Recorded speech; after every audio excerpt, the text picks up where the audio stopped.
Okay, so welcome to week 3. Thank you for your patience last week. This is something I've been very excited about. I found a lot of information I didn't know before. And so the resurrection is the most important event for Christianity. It is what Christianity stands on or falls on. And this is what Paul has to say about it in 1 Corinthians 15. He says, if Christ has not been raised, your faith is worthless. You are still in your sins. Those then who have fallen asleep in Christ have also perished. If we have put our hope in Christ for this life only, we should be pitied more than anyone. And so what he's saying is, this is what the foundation of our faith is. If Christ didn't die and come back again, we are not redeemed. We have not been forgiven of our sins, and he even goes on to say that we have testified against God, that this is something that didn't happen, we're liars. And so this is something we need to understand. We need to look at the evidence for it, and there should be plenty of it, and there is as we'll go on. But this is something we really should delight in, and we should study well. But what we hear often is that the Gospels are not what they claim to be. And so if you've spent any time on the internet about these topics or talked to any skeptic, they'll probably tell you that no, the Gospels were written late. They weren't written by the apostles or their disciples, but rather they were written 100 or more years later. Therefore, it wasn't an eyewitness account. These people didn't actually see these things, and so they're not reliable. Or they'll say, well, yes, it's an eyewitness account, but the more miraculous material, like the resurrection, is legendary, which means it wasn't there originally, but as these were copied, they were added to. That Jesus didn't really rise from the dead. That's a more legendary element that came much, much later. So we're going to look at some things that are going to discuss these topics, and we're going to look at tradition. So who wrote them? Traditionally, we see a few early church fathers talk about the Gospels themselves. They have writings that specifically discuss who wrote them, who authored the Gospels. So the first person is Papias. So he was a bishop of the early church, so he was a leader of one of the churches planted in a city. And he lived between 60 and 130 AD. He was a disciple of John. So the Apostle John, he was his disciple. He listened to the teachings of John and learned from him. We don't have a lot of his, we don't have a lot of his writings anymore. A lot of these things are either fragmentary or have just been lost as cities have been destroyed or rebuilt. But we do have a few, and we also have the writings of Eusebius. He's an early church historian, and he took every effort to write these things down. He records Papias as saying that Mark was the scribe of Peter's account of the gospel. So Mark was a listener, a student of Peter, and he traveled with him. And as Peter was recounting Jesus' ministry and his teachings, Mark was writing these all down. And if you look at Mark, it's actually a shorter gospel, and it's more snippet facts. This is what happened here, this is what happened here, and it makes sense. If Peter was just teaching and Mark's writing them down as he goes, this is his gospel. That's what Papias says. And then Papias also says Matthew was the author of the Gospel of Matthew, and that Matthew wrote a more chronological account in order. That was his goal. We also have Irenaeus. So he was also a bishop. He lived a little bit later, 130 to 202 AD, but he is specifically a student of a person named Polycarp. And he records that Polycarp was a disciple of also John. So he had direct access to the Apostle John. And so Irenaeus was listening to Polycarp talk about his conversations with John, and Polycarp says John was the author of the Gospel of John. He called him the Elder John, and he listened to him, and he wrote down the Gospel. He also says that Luke was the author of the Gospel of Luke. And so here we have direct access to either the apostles or the disciples of the apostles. And so you have eyewitness accounts. You have people who are saying, yes, the Gospels were written by their traditional names. So this is just a picture of Papias, but they've identified the authors with the Gospels of Matthew, Mark, Luke, and John. So this doesn't prove that this is who wrote them. But this is an evidence towards it, that we have corroborating evidence that, yes, the people who we claim have written them did. These people either spoke with them or met with people who did know them. And so moving on from tradition, we're actually going to look at the text itself. and look at its dating, when it was written, if it has some details that maybe point towards eyewitness account or not. So what's interesting is the destruction of the temple in Jerusalem. This happened in 70 AD when Rome besieged the city. They besieged it in 67 and leveled the city in 70 AD. And this is predicted by 3 out of the 4 Gospels, and possibly John. John records Jesus talking about, tear this temple down and I'll rebuild it in 3 days. He doesn't have the whole conversation as the other 3 do. But at least 3 out of the 4 record Jesus prophesying, saying this temple will be destroyed. And the fulfillment is not recorded, which is very interesting, because the Gospels go out of their way, and a lot of the other New Testament writings do as well, to show how Jesus fulfilled Old Testament prophecy. And that was the litmus test for a prophet in the Old Testament. If a prophet prophesies and their word does not come true, the event does not occur, they're a false prophet. So this would have been important, especially for a Jewish audience. Hey, Jesus prophesied this and it happened. That would point toward it being authored after the destruction of the temple. The fact that they do not record it suggests that the Gospels are written before the destruction of the temple, because it doesn't make sense for them not to also include that detail, even as like a parenthetical statement. Jesus says it, and then they go, and this also happened at this time. Like, they don't record that. So skeptics will say, well, it had to have been written post-destruction of the temple because no one can predict that.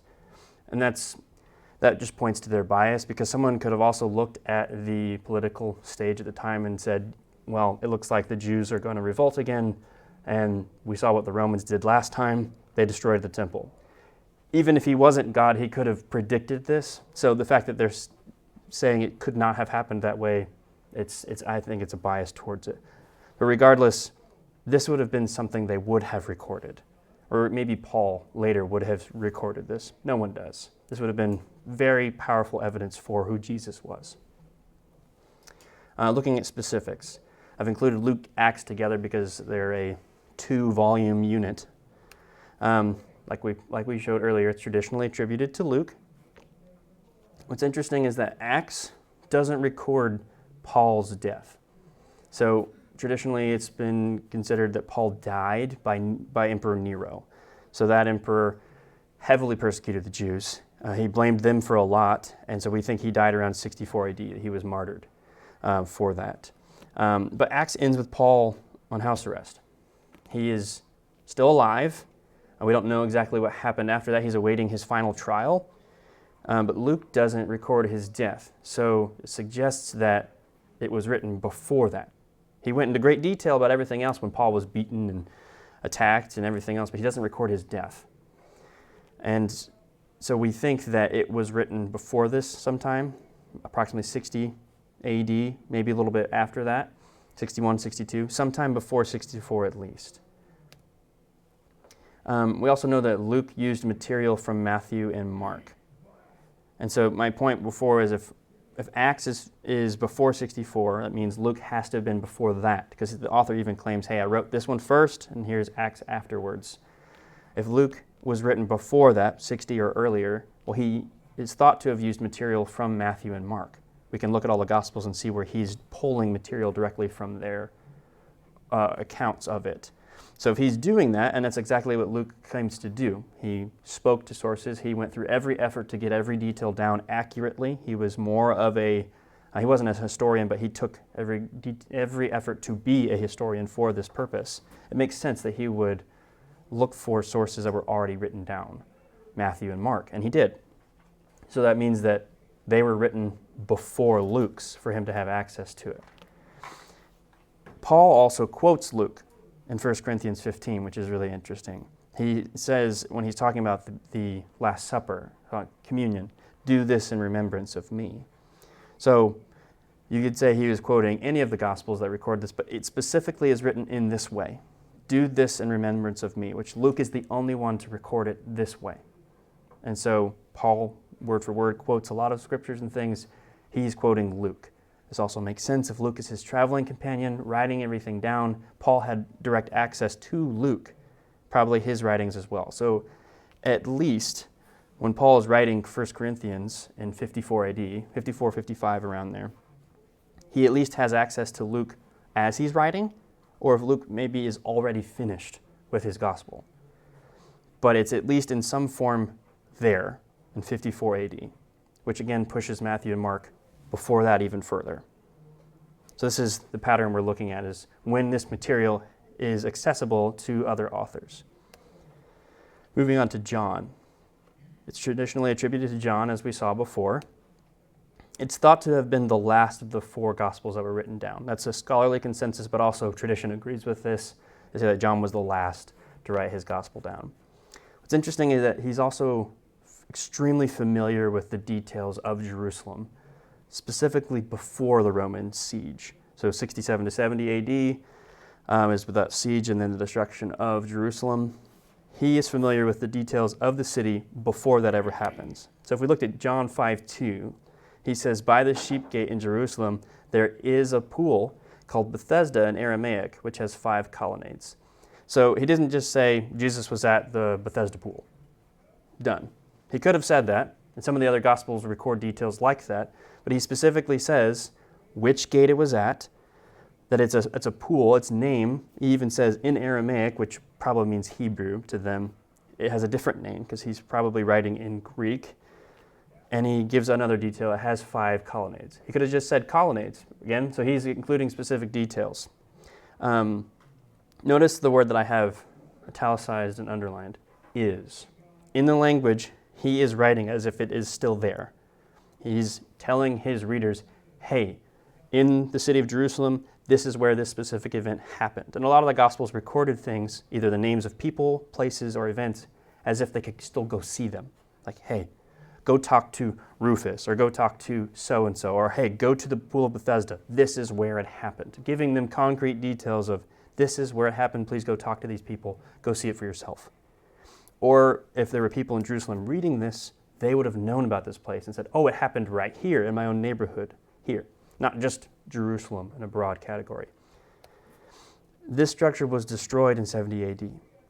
So he's not only familiar with it, but he gives you extreme details of it, and he acts as if it's still there, meaning John was written before 70 AD. Again, it's no longer there. John also uses the term disciples for Jesus' followers rather than the apostles for the 12.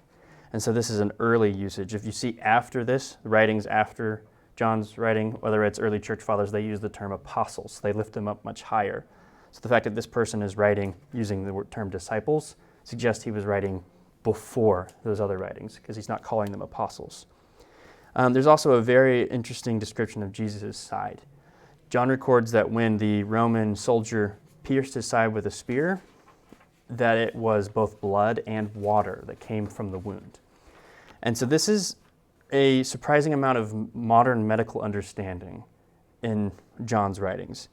So the kind of stress that Jesus would have been under is it would have caused what's known as effusion. This is a buildup of fluid around his lungs and his heart. And this is something that we see today, not necessarily, you don't have to be crucified to have this, but it's something that happens under that kind of stress and pain and trauma. And so the fact that when he's pierced, the spear probably went through his heart and his lungs. It was meant to confirm that Jesus was dead. It wasn't like a poke. The spear went through his side. He probably pierced both the lungs and the heart, at least one of them. And so when this fluid comes running out of the wound, it most likely would have looked like some form of water. The fact that John records this and it just didn't say Jesus was stabbed suggests that the author was there. This is a very specific detail to include. And it says that John was there with Mary at the cross. So all this evidence kind of points to John being written by an eyewitness. And again, he has no modern medical understanding to record this. This is a specific detail that an eyewitness would know, not someone else. So the text, what do we know? Luke, at least 60 AD, right? Because it's before Acts, and Acts doesn't record Paul's death. It's probably as early as 50 AD because Paul quotes it. Matthew and Mark, probably before 50 AD. I'm giving conservative estimates. It's prior to 60, because that's at least when. But if you include Paul's information, quoting Luke, you have Matthew and Mark probably into the 40s. John, at least before the destruction of the temple, right? And he has access to all the other Gospels. He includes details that the others don't, as if he was aware of the other details. He doesn't include as much detail about those events, but he does on other things the others don't. So it's almost like, okay, I don't need to record the same things. I'm going to record something they didn't focus on. And he even says at the end of his gospel, I have written these specific events down. Why? For your salvation. And there are more things that have happened, but these are the ones I specifically wanted to write. He was aware of the others. He recorded what he wanted to. So he was the last one, but still before probably 67, because that's when the city was besieged. So I doubt he's going to be writing and penning his gospel before the city's destroyed. I don't think he was even there. So we've got all of them within probably, at least the earliest one, within, 15 years? If you can consider Matthew and Mark written before 50 AD. Jesus was around 33, 34 AD. You got 15 years probably, maybe less when the first one was penned. So the claim, well, there's no early accounts, these aren't eyewitness accounts, is false. Both external tradition and internal evidence point towards these being written very early. And that points towards them being eyewitness. So they'll say, but what about those different details in them? For example, there's different number of women at the tomb. Some of them say it was just Mary, some of them say there's a couple of women, some of them don't include names. What about the number of angels at the tomb? You could have one or two or more. The time of day seems slightly different as well. This is what they'll point out. Well, this is expected. If you have eyewitness accounts, you're going to get different perspectives. And so different people are going to experience something differently. If something were to happen right now in this room, I'm looking at it at a completely different angle than any of you here. You're all going to have your own experiences, and this depends on your interests. You might know certain details about an item, a piece of clothing, or a person than I would. Depends on where you're at in the immediate area. Depends on your expertise of something, to know how to use a tool or an item, and it goes on. Every person is going to experience something differently based on where they're at and what they have, knowledge or interests, whatever it is. And what's interesting is J. Warner Wallace, I've talked about him before, he was a cold case homicide detective. And he talks about this all the time, that if they all had the exact same details, it would suggest they all got together and corroborated on this and said, this is what we have to write down. The fact that they're different, that there's different details, slightly, different people were in different places, makes sense. And this actually points towards them being eyewitness accounts. He wouldn't think they were if they were all exactly the same. This points towards different people writing each one, and they had a different perspective. And also, we shouldn't fret about these differences. They're easily explained and easily harmonized together. I know, for example, the time of day one, you might suggest daylight as it already being day, or if someone says it's still dark in the morning, like the sun's just coming up, different people are going to describe something differently. It's still the same time. You can easily explain all of these. But even if you couldn't, let's just say some people were incorrect. I don't think they were, but you could say someone was wrong. No, there was 2 angels rather than 1, or however many women. That wouldn't make the resurrection false, just because they recorded a couple details wrong. So people will point that out. Because if you did that, any eyewitness account in any trial we have would automatically be wrong, because everyone's going to have some kind of conflicting detail. Or any historical account we include from something ancient, we just couldn't trust, because not everyone's going to agree on certain things. But we don't do that, so we shouldn't do that for this either. When we're considering the whole of it, just because there may be a couple of details, don't let someone say, well, these 2 things are different on the number of women. Okay, that doesn't mean that Jesus didn't rise. And again, I think we can explain them. Something else that points towards them being an eyewitness account is that they include embarrassing details of themselves, which is really odd. Think about it. You've got the 11 at this moment, 11 apostles. They are trying to convince the Jews. They're going to go up against the Sanhedrin, who is this group of judges and leaders of their law. And you want to convince them, right? Their whole goal is to spread the word, to make disciples of many nations. You're not going to include embarrassing details about yourselves. You want people to think you are this leader, that this is true, and that you're convincing. Well, they don't do that. They specifically include that women are the first to the tomb, and they're the first to know about the resurrection.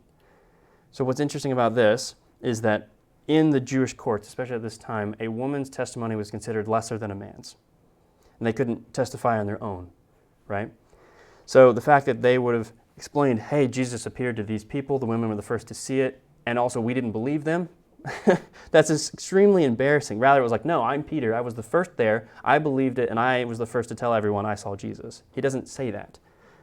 So this is an embarrassing detail. The Jews at that time would have said, what? A woman was the first to see it? No.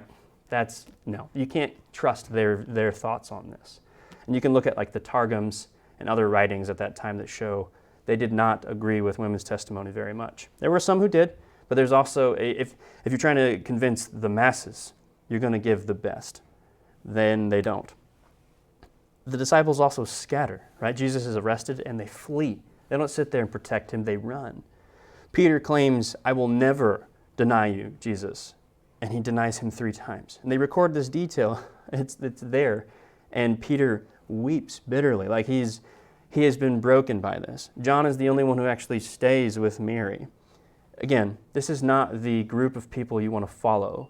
You'd expect them, if they're coming up with a lie to convince people, I am this courageous, bold leader who in the face of my Savior dying, I stood firm, and this is what this belief does to me, blah, blah, blah. They don't do that. They include all of these extremely embarrassing details that would hurt their cause, especially in that world. The explanation is they're telling the truth. This is what happened. This is not what a lie looks like. This looks like someone recording exactly what happened. This is an eyewitness account. But just because someone claims to be an eyewitness account and they saw something, we can say, yes, they were written early, they include details that make it seem like an eyewitness account. It doesn't prove the resurrection happened, right? So what else? Well, the facts. So this is from J. Warner Wallace's Cold Case Christianity. We've got it up here. And he includes these things. So when he was not a Christian, he says, these are the things that I believe because you can just historically look at them. And these are proven. So I'm going to read these for you. One, that Jesus died on the cross and was buried. Even early opponents of Christianity, so in the late first century and second century, no one ever claimed that the body was still there. The argument was it was stolen, or that they took the body somewhere else or someone else took it. It was never that the body is still there or that Jesus didn't die.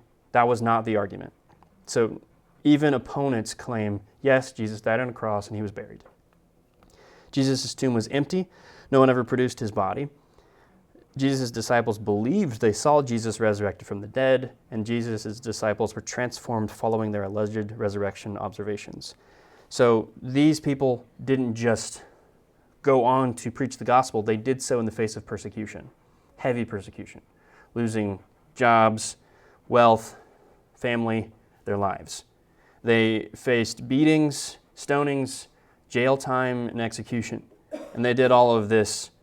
It really seems like they believed this was true. And again, this doesn't prove that it's true, because there are a lot of people who will die for something they believe is true and it's false. But the point is that they really believe they saw something.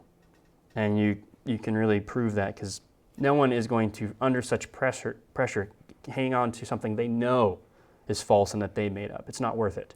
There's no gain. So the first theory, we're going to look through a couple of them. Other explanations of the resurrection. Not that Jesus rose, but some other things that might explain it. Did Jesus really die? So the claim is he didn't die on the cross. He blacked out. So it's called swoon theory. Jesus just passed out. So, and then he escapes the tomb. Okay, so he is under such stress, he passes out, they think he's dead, they take him out, they put him in the tomb, and then in that cold air, he is sort of resurrected. And he gets out of the tomb, and when his disciples see him, oh, he's resurrected, he came back to life. And so he convinces them of this. Well, let's just look at what Jesus experienced. So he, up to 40 lashes with a whip of metal and bone shards.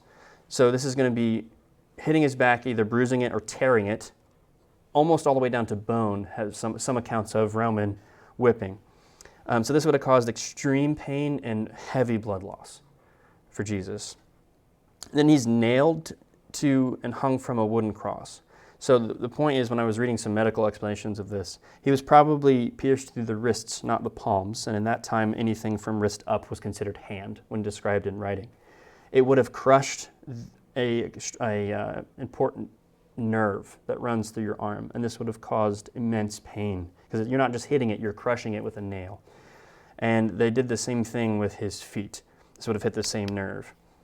And again, more blood loss, right? His wounded back, he's hanging from the cross, it's rubbing against the cross, which is just going to further irritate it, cause it to bleed.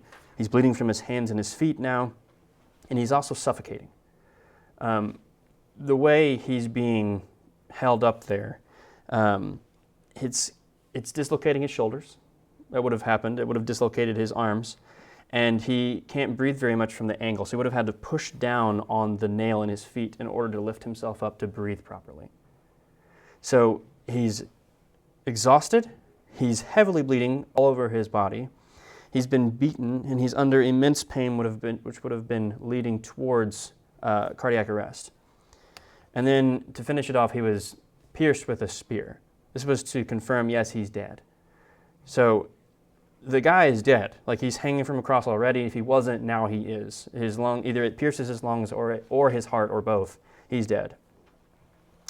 And this also assumes, if you think someone can live through all of that, it assumes that the Roman soldiers who are experts in executing people, that they just can't correctly identify a dead person. That when they go and stab him, yep, he's dead and he's still breathing, they just couldn't figure that out. It also assumes that the onlookers who were there can't identify a deceased person. Mary and John are there, right? Mary is watching her son die. Pharisees who wanted him to die, they are also convinced that he's dead, but he's not. People who were there mocking him. So all of these people just can't see that someone's breathing, or maybe check a pulse. Joseph, who takes the body and people wrap it up, you'd think maybe even he who's touching the person would assume, oh, actually, he's still alive. No one. So it just assumes that everyone is just an absolute imbecile and can't figure out that someone's breathing. Let's say he did. Let's just say all of that did happen, which I don't think it would ever happen, but let's say it did. This bloodied, beaten, and weakened person can push aside the tomb stone by himself and leave. That takes really great faith to believe that in my mind. I don't think that that's going to happen. It's just not going to happen. If this guy really was alive, if Jesus hadn't died in this state, the stone itself normally took several people to push aside. Even if you had one really big buff guy that could do it. Jesus can't, not in his current state. Let's say he did, right? We're just going to keep going. Is this the kind of person that the disciples are going to follow, right? You just watched him die. And here he comes walking out, bloodied, naked, beaten, and he's stumbling into town. No one saw him, by the way, make it all the way up there except the disciples. Are you going to believe he just came back from the dead? I don't think so. The way they describe it is that he's standing there confident and they can touch his wounds. He's not in pain. If this is really the state that Jesus was in, they're going to realize, oh, he didn't actually die. And they're going to try and nurse him back to health. This isn't your Savior that's leading you into everlasting life. It's just not something you're going to believe. Also, where did Jesus go? Like, if he lived, that he didn't actually die, right? He just blacked out and made it through all of this somehow. He just disappears from the historical record. No one else talks about him. Wouldn't his disciples continue to follow him, right? He says, are you going to lead me too? Where else would we go? You have the words of life. You're speaking truth. We're going to follow you. They actually go across the world. We know traditionally they go across the world. Most of them die. Why didn't they follow Jesus instead? So it doesn't make a whole lot of sense. The swoon theory. He died. He couldn't make it out of it even if he did live. And 3, his disciples wouldn't follow that kind of a person. And 4, where did Jesus go? It just doesn't, none of the evidence points towards him blacking out. And it's not considered by a lot of scholars because the evidence against it doesn't make a whole lot of sense. What about the disciples stole the body? So this is the one that the Jews actually put forward, and they were worried about this beforehand. But what about the guards? Because they asked Pilate for a set of guards to protect it, because they said, hey, Jesus said he would resurrect in 3 days. We don't want his disciples to steal the body. Can you please guard it? And they sealed it. So some people will say there weren't guards there. But even if they weren't, it's really hard to imagine these disciples who are shattered and broken and unbelieving following what's a lie. So they steal the body and then they lie about it, right? Again, I pointed out earlier, they have nothing to gain. Absolutely nothing. They have everything to lose for this lie. And it is extremely early, right? And it never wavers. Meaning, if the 12 disciples go across, or 11, they have a 12th, if they go across the known world, none of their accounts differ greatly. They all have the same details, that Jesus died and resurrected and all these things happened. In conspiracies, if you have that many people, up to 500 people saw Jesus, things are going to change. When you're put under pressure, you're going to change the lie to keep you alive. Or you're just going to completely say, nope, I'm sorry, it's a lie. I don't really want to die. I recount my faith. It's done. None of that happens. They all go to the grave for their faith. So they didn't steal the body. If you know this is a lie, you're not going to die for it. Like I said, you lose your job, you lose your family, you lose your wealth, you face jailing, beating, whipping. Peter was crucified upside down. This is not something you're going to die for, something you made up, and you get no power, no money, nothing.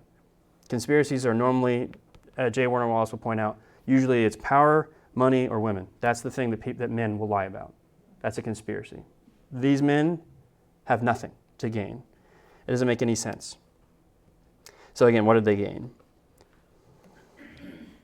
So again, you will die for something you believe in if you don't know it's false.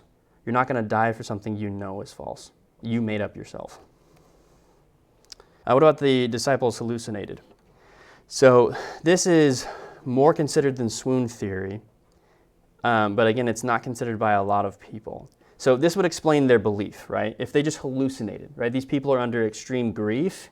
They've lost someone they love. This is actually a common account that when someone loses a loved one, they will hallucinate and see them or hear their voice, at least for a brief time. So they're saying, well, maybe the apostles just hallucinated Jesus. They lost him, and he said he would come back to life, and so they just hallucinated it.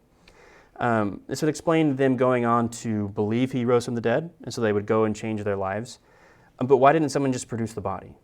Right? They stayed in Jerusalem for quite a time after that, 40 days, and then they were there for Pentecost and after. Why didn't they just open the tomb and go, no, here's Jesus' body. The guards have been watching it. Here it is.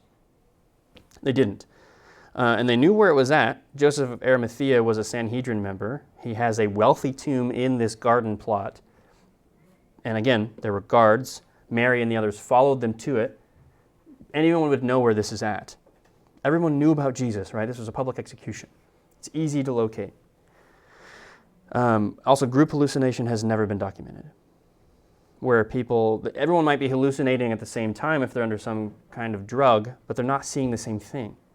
Everyone's going to see something completely and entirely different, especially 11 people who scattered. You're not going to have them all seeing the exact same thing, or the 500 people that Jesus appeared to. Every time he appeared, everyone saw the exact same thing over different times, different places, under different conditions. Thomas didn't even believe. He said, I don't care any of your accounts. I have to see and touch Jesus for myself. Peter and John made it to the tomb, and they didn't believe it either. Mary thought the body had been stolen. So even that this wouldn't convince them. And it shouldn't convince us that they just hallucinated. It doesn't make any sense. The disciples went to the wrong tomb. So again, why didn't they just show the body? They go to a tomb and it's empty. Oh, well, he rose from the dead. Well, no, it's right here. Here's Jesus' body. Done. Again, no one is suggesting this heavily. Again, I'll point it out. It was owned by a prominent Sanhedrin member. They knew where this was at. Joseph himself could have just said, hey, this is where I buried the body. He didn't. Mary assumed the body had been removed, not resurrected. So this is a thing I just pointed out a second ago. If she had gone to the wrong tomb, she would have, again, she said, did you move it? not that it was resurrected. That wasn't what convinced them. The empty tomb wasn't what convinced them. It was the appearances of Jesus that convinced them. They needed to see and hear Jesus. When he appeared to them and said, "Here I am," and he ate with them on the shore and all of these different things, this is what changed their lives. They believed he did resurrect, and they saw him, and he gave them a charge to go out into the world, not just an empty tomb. Rather, they believed, yes, someone stole it, or it's in the wrong tomb.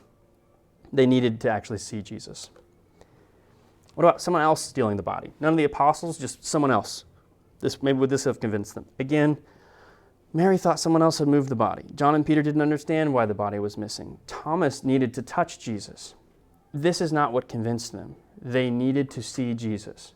This is what convinced them that he had rose from the dead. Any other person could have stolen it, and they would have just said, oh well. Because that's what their attitude was when they didn't see him. What about the resurrection being added later? Yes, they recounted all these things, they believed it, but the whole resurrection part, that was added to the Gospels later. That's not a part of the actual true account. 1 Corinthians 15, 3-7. This is Paul writing to the Corinthians. "For I passed on to you as most important what I also received, that Christ died for our sins according to the Scriptures, that he was buried, and that he was raised on the third day according to the Scriptures, and that he appeared to Cephas, then to the 12. Then he appeared to over 500 brothers and sisters at one time. Most of them are still alive, but some have fallen asleep. Then he appeared to James, then to all the apostles." Let's just go back really quick, where especially that beginning part, that Christ died for our sins according to the Scriptures, that he was buried, that he was raised on the third day. This is what's known as a creed.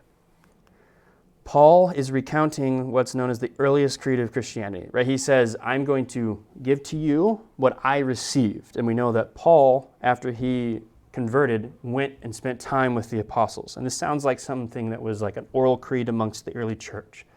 That this is what we believe. It's like a statement of faith. And this is well known that there were early creeds. We have like the Nicene Creed, but this is the earliest one, and it's up to within 5 years of the resurrection. And it includes, let me go back just really quick, that he was raised on the third day. So was the resurrection added later? No. Within 5 years, this detail was already there. And we also know the Gospels were written within 10 to 15 years of the event. This is not something that was added later. We actually know what legendary accounts look like. The Gospel of Peter, which is considered to be AD 150 or later, this is not a canonical gospel, but it records a talking cross. So everyone is there, by the way, at the tomb. Pharisees, guards, like the whole town sees this happen in the Gospel of Peter. The angels come down, like a host of them comes down, rolls the stone away. They bring Jesus out, and the cross was buried with him for some reason, and it comes marching out, and it talks. That's a legendary account. That is extremely grandiose and puffed up, and extra details are added to make it look big. Everyone knew about it. The Pharisees who said he wasn't resurrected, they knew. They saw it happen. This is what a legendary account looks like. The Gospels don't include these things. Very few people saw it at the beginning. Women saw it. We all scattered. It's embarrassing. Then we believed it and we changed our lives. This is not something that was like huge and legendary and made later. This is what a legendary account looks like. We can compare them and go, nope. And we have the creed, which points that it was within 5 years they believed that Jesus rose from the dead. So the other explanation is, well, if none of them else work and we have every evidence to show that it was an eyewitness account and they changed their lives and they believed it was true, maybe Jesus was raised. I mean, what they say happened. All of the other paths to explain it fall short. It just doesn't make a whole lot of sense. You could have just produced the body and proved them wrong, and the movement would have stopped, or they would have just said, no, I don't actually believe this is a lie, or any of the others we've gone through. None of the other explanations make sense for the body being missing, them believing it and transforming their lives. You can't explain all of those except Jesus was raised from the dead. So there's also, skeptics will look at these things, and a lot of scientists and historians operate under what's known as philosophical naturalism. And so this means like they will not consider anything supernatural. It is excluded by definition. That something has to have been natural or physical to explain it. and what's really interesting is they'll say, well, you prove your account then. Well, they have already said supernatural explanations can't explain it, so you can't explain it. It doesn't fit. So they would rather believe that Jesus fainted, that they hallucinated, someone stole the body and people still believed it, they lied about it. They would rather believe any of these, which doesn't explain any of the evidence, rather than maybe think about the possibilities that they're telling the truth. And I just want to read a quote. This is J. Warner Wallace quoting Richard Lewontin, who's an evolutionary biologist and geneticist. This is what he says about modern science. We take the side of science in spite of patent absurdity of some of its constructs, in spite of its failure to fulfill many of its extravagant promises of health and life, in spite of the tolerance of the scientific community for unsubstantiated just-so stories, because we have a prior commitment, a commitment to materialism. It is not that the methods and institutions of science somehow compel us to accept a material explanation of the phenomenal world, but on the contrary, we are forced by our a priori adherence to material causes to create an apparatus of investigation and a set of concepts that produce material explanations, no matter how counterintuitive, no matter how mystifying to the uninitiated. Moreover, that materialism is an absolute, and we cannot allow a divine foot in the door. And so the idea that someone could predict the destruction of the temple, they deny that and immediately say it has to have been written post AD 70. That's a bias. The idea that perhaps something outside of our universe could raise someone from the dead, no, that's not a possible explanation, even though all of the evidence, eyewitness accounts, and tradition corroborates that explanation. It is excluded a priori. I mean, before you even have any evidence, they just reject it because of their philosophical naturalism, which they can't even prove. The idea that you must have a physical, material, natural explanation for something to be true, that statement cannot be proven physically, naturally, or materially. That is a philosophy. You can't prove your own foundation for your studying. It's a self-defeating method. So we should consider it this way. And so we can point that out as like, you are going to have faith in another explanation that is not substantiated by the evidence because you will refuse to acknowledge that perhaps there's something outside of our universe that we can't detect. I will admit, people do not rise from the dead by natural causes. We can agree on that. But could they? By supernatural causes. Are you willing, in light of all the evidence, to maybe suggest that that's a possibility, that these people really did see Jesus rise from the dead, and that's what changed their lives so drastically? It's possible. So giving you some sources and reference for the information we talked about. Cold Case Christianity by J. Warner Wallace. I've got it up here. You guys can look at it. The Case for Easter by Lee Strobel. He has an interview with a physician, and he talks about the great detail of what Jesus suffered. I really highly suggest that. The Case for the Resurrection of Jesus. They talk a lot about the idea of like the principle of embarrassment, why those kinds of details would be included, that it makes sense for the eyewitness accounts. And there are others, but these are the three that I really pulled from a lot for this presentation. But this is the resurrection. This is evidence we have for it, and it's deep. And there's more we could study as well. But it has convinced many skeptics when they look at it that the only explanation that fits all of the evidence is that Jesus actually rose from the dead. And rejection of that means you have to hold to a view that fails to explain it, which is actually in the face of science, which is following the evidence to the conclusion.